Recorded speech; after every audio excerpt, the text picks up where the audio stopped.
I've never really been into military sci-fi, but between the fact that one of you, at least one of you out there recommended this book to me, as well as the fact that it won both the Hugo and the Nebula Awards back in the 70s, which I think those awards meant a little bit more back then, as well as the fact that this novel was inspired or based on the author's own experience in the Vietnam War, I thought it was finally time for me to check this thing out. And let's just say, I'm very glad I did. But before I begin, what is The Hook? What is The Forever War by Joe Haldeman about? William Mandela is a physics student conscripted for an elite task force in the United Nations Exploratory Force 4, a war against the Taurans, an alien species attacking human colonist ships. And after multiple tours of duty and hundreds of years passing, the Earth he knew has changed dramatically. He's left with questions. Where does he fit in? What is he truly fighting for? And was it worth it? So what did I think? Well, let us begin with character, and I'm going to talk exclusively about William Mandela, our POV character. That's only because while there is a supporting cast, of course, and they're colorful and quirky and distinct in their own ways, there really wasn't much development there, which is going to be ironic because William Mandela, our POV character, really has zero development as well. And this is the first thing that was kind of disappointing to me when I was reading this novel. I wasn't expecting a whole lot. I know it's won awards, and I know it's a favorite out there amongst the sci-fi veterans. So I was kind of holding my opinion. But anyway, I was letting the story develop. I was letting, hopefully, William Mandela develop, but he really didn't. But like I said, when I started thinking about this through a very different lens, 3 lenses in fact, and those lenses are immaturity, innocence, and ignorance. So we know that William Mandela, he's a young guy. He's in his early 20s. He's thrown into the military. He hasn't had much life experience. He doesn't know what's going on. He really doesn't truly know what he's fighting for. And I think you can see where I'm going with this because of the fact that Joe Haldeman allegedly based or was inspired by his experiences serving in the Vietnam War, wrote this book. It makes a lot of sense. It makes a lot of sense of how government and let's just say people join the military. They go to war often not really knowing why they're there. They just want to stand for something. They want to fight for something. And I really think that this novel is speaking volumes in that regard. And to further go down that line of thought, it got me thinking even more. And that is that I feel like Haldeman was creating this blank slate, so to speak. He's not blank. He's got a history. We learn about his past and stuff eventually when he gets back to Earth, but he's not really processing the events so much, or he seems numb to them because when terrible things happen to him, or his family or friends or whoever it might be, he doesn't emote as much as one would expect, right? Especially because it's a first-person account. Supposedly he's documenting his experiences and we're here to read them. And what that made me think while reading this book is that Haldeman did that purposefully. He wanted us to have a lens into what it might be to be a young soldier. And so Mandela wasn't really trying to create a unique individual on the page to experience these things. He was trying to allow us to experience them. And also represent not one person, but all of the people who have ever served in the war. That war being the Vietnam War he served in, and I'm assuming any other kind of war out there. So the idea that Mandela is a very vanilla, he is a very plain, he is a very blank slate in this entire novel, I think it makes sense, and so it's forgivable. But if you are looking for a deep, troubled character and how they are going to process the acts of war, you're not going to find that here. And this idea, if it's correct anyway, really speaks to the tragedy, one of the many tragedies of war, and that is exploiting our youth, or at least creating an ideal image of what it is to serve in a war. And while Mandela isn't really processing, he's merely observing, I think we're supposed to be the ones to process for him.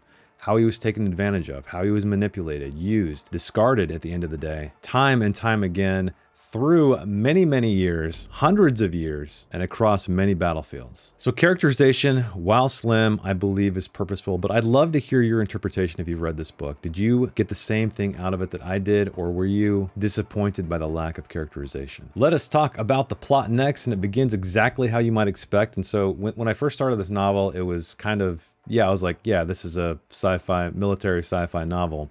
We have young Mandela. He's training, right? He's training for his battle against the Taurans. He's never seen a Tauran. He's never fought a Tauran. He's armed with his fancy suit that gives him superhuman strength and speed, even a laser finger, which is kind of cool. But the suit itself is very dangerous, even though it protects him. And there are some skirmishes. We get a little taste of battle.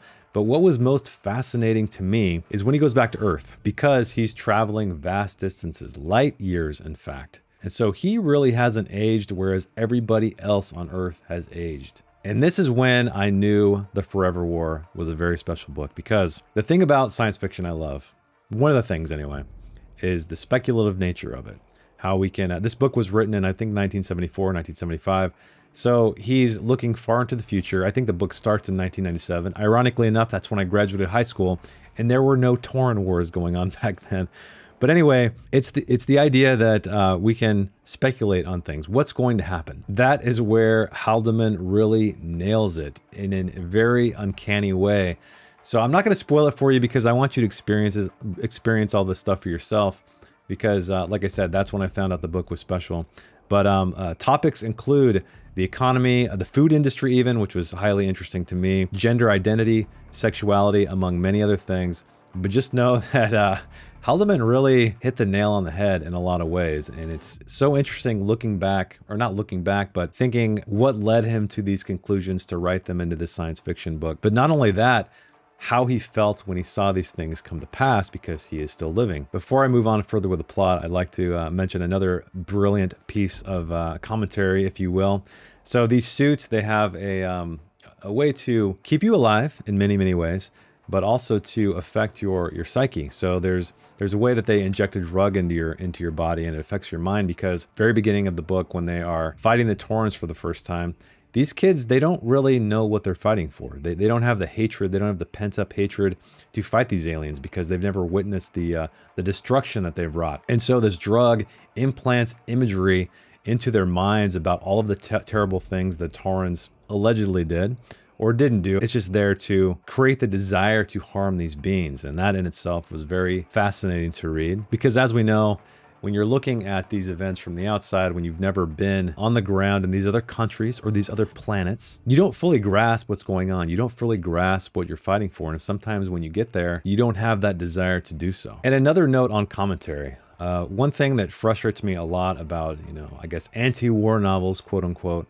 or novels that are really trying to say something, not explore something, sometimes they can feel very preachy. This one, however, never felt preachy to me. And I think that is part of the genius of the characterization, or you could say the lack of characterization in this book, because Mandela, he's never processing, like I said, he's just reporting. So he's giving us information, and the few times that he does give his opinion on some of these things that are new to him at the time, he just says, yeah, I'm cool with it, or it's no big deal, or just, So you never feel like Haldeman is pointing the finger. He's not judging. He's not presenting any of this in a negative light. He's just presenting facts, how it is or how it could be. So after that, he finds out that Earth is just not for him, which really brings to mind that scene in the film Hurt Locker, where Jeremy Renner's character, he comes back from war, and he's at a grocery store, and he's standing in this cereal aisle, and he's just looking at everything blankly. And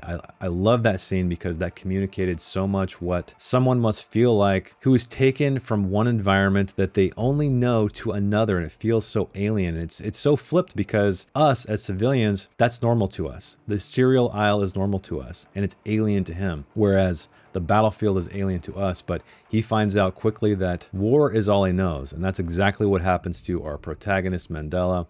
His brother says, hey, come to the moon. I got a laid back job for you and your girl. And so he goes, him and his love interest. But wouldn't you know it, when he gets there, he thinks he's going to have a comfortable, laid back job.